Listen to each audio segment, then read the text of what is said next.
The fluorescent lights of JFK Airport flickered overhead as Sarah Martinez gripped her daughter's hand tighter, her eyes scanning the departure board with mounting panic. Gate 47. Boarding in 20 minutes. They had to run. "Mommy, you're hurting me," 5-year-old Emma whimpered, struggling to keep up with her mother's frantic pace. "I'm sorry, baby.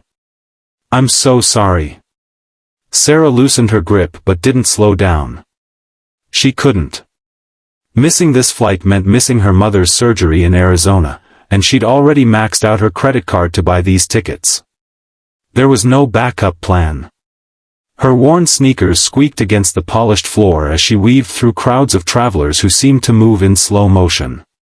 Her backpack, containing everything they owned that mattered, bounced painfully against her spine.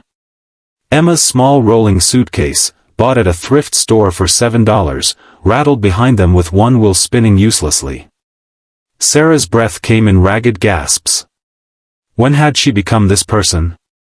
This desperate woman running through an airport, hoping her debit card wouldn't decline at the overpriced sandwich shop, praying her daughter wouldn't ask for anything because she had exactly $43 to last them 3 days.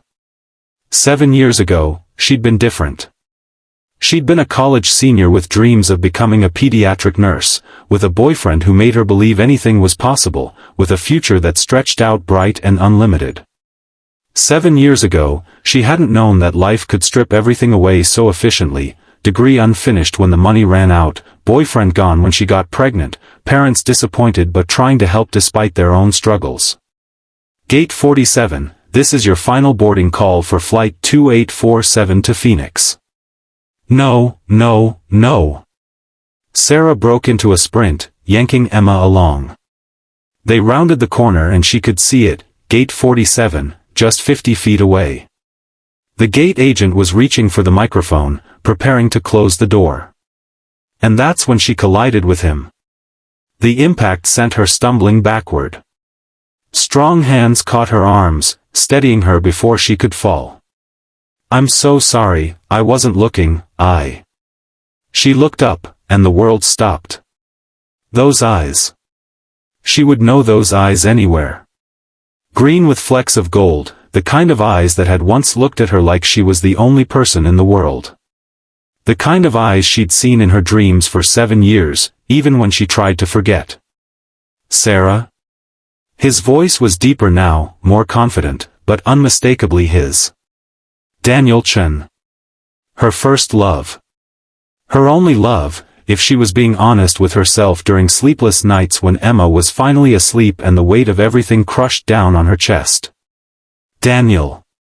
His name came out as barely a whisper. He looked different. The boy she'd known, the one who'd worn thrift store jeans and studied in the library until midnight because his dorm was too noisy, had been replaced by a man in a tailored suit that probably cost more than her monthly rent. His dark hair was professionally styled, and he carried himself with an ease that spoke of success and certainty. "Ma'am, are you boarding?" The gate agent's voice cut through the moment. "Yes. Yes, please, we're boarding." Sarah fumbled for their boarding passes, suddenly hyper-aware of her faded jeans, her jacket with the broken zipper she'd meant to fix for months, the way her hair was falling out of its messy ponytail. Daniel's eyes moved to Emma, then back to Sarah, and she watched understanding dawn on his face. The math was simple enough. Emma had just turned 5. They'd broken up 6 years ago, when Sarah was 2 months pregnant and too scared and proud to tell him, too convinced he'd see her as an obligation, a weight that would drag down all his dreams. "Sarah, wait," he started. "I'm sorry, I really have to go." She grabbed Emma's hand and pushed past him, showing her boarding pass to the agent with shaking hands. "Mommy, who was that man?" Emma asked as they hurried down the jetway. "Nobody, sweetie.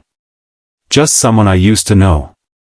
But as Sarah found their seats, 35D and 35E, middle and window in the very last row near the bathroom, her hands wouldn't stop trembling. Daniel. Here. After all this time.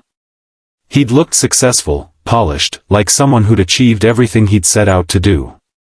And why wouldn't he have? He'd always been brilliant, driven, destined for greatness. The flight attendant announced they should prepare for departure. Sarah helped Emma buckle her seatbelt and tried to focus on what mattered, getting to Phoenix, being there when her mother went into surgery, figuring out how to make $43 stretch to cover food and the shuttle to the hospital. She didn't let herself think about the look in Daniel's eyes when he'd seen Emma. She didn't let herself remember how it felt when he'd caught her arms, the way her body had recognized his touch after all these years. She definitely didn't let herself wonder what might have been different if she'd been brave enough to tell him the truth 6 years ago. The plane began to taxi, and Sarah closed her eyes, exhausted from a double shift at the diner where she waitressed, from the bus ride to the airport, from the constant weight of trying and failing to be enough for her daughter. "Excuse me, Ms. Martinez?" Sarah's eyes flew open.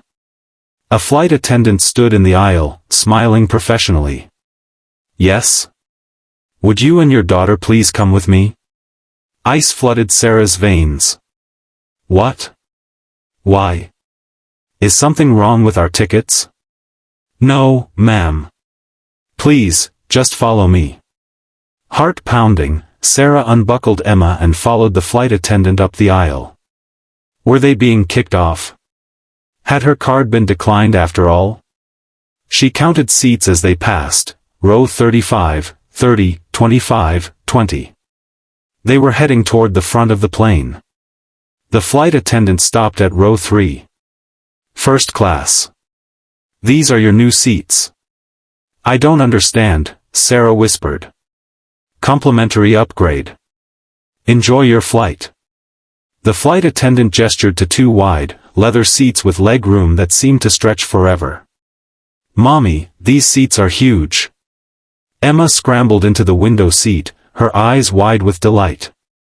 Sarah stood frozen in the aisle until another flight attendant gently guided her to sit down. This didn't make sense. Airlines didn't just randomly upgrade people, especially people who'd bought the cheapest possible tickets. Then she saw him. Daniel, 3 rows ahead, his dark hair just visible over the seat back. He didn't turn around. The pieces fell into place. He'd done this. Somehow, he'd made this happen. Sarah's first instinct was to refuse, to march up to his seat and tell him she didn't need his charity. But Emma was already examining all the features of her seat, the button that made it recline, the TV screen, the basket of snacks the flight attendant had placed between them. Her daughter's face glowed with wonder, and Sarah couldn't remember the last time she'd seen Emma look so simply, completely happy. Pride warred with gratitude and lost. She settled into the seat that felt like a cloud compared to what she was used to and whispered, "Thank you," knowing Daniel couldn't hear her but needing to say it anyway. The flight was smooth. Emma fell asleep halfway through, her small body curled in the oversized seat, and Sarah finally had a moment to think. She pulled out her phone, stared at it for a long time, then opened a search browser. "Daniel Chen CEO," she typed. The results made her breath catch. Daniel Chen, 32, founder and CEO of Medilink Solutions, a healthcare technology company that had revolutionized patient data management. Net worth estimated at over $300 million. Recently featured in Forbes 30 Under 30. Youngest person to receive the Healthcare Innovation Award. Sarah scrolled through article after article, each one showcasing another achievement, another milestone. There he was at charity galas, speaking at conferences, smiling confidently at the camera. He'd done it. He'd become exactly who he was meant to be. And she'd become, what? A waitress who could barely make rent. A single mother wearing clothes from Target clearance racks. Someone who'd let her dreams gather dust while she focused on survival. The shame burned hot in her chest, but underneath it was something else. Pride. Because yes, she was struggling, but she'd kept Emma fed and healthy and loved. She'd done that alone. She'd gotten up every morning and put one foot in front of the other, even when everything felt impossible.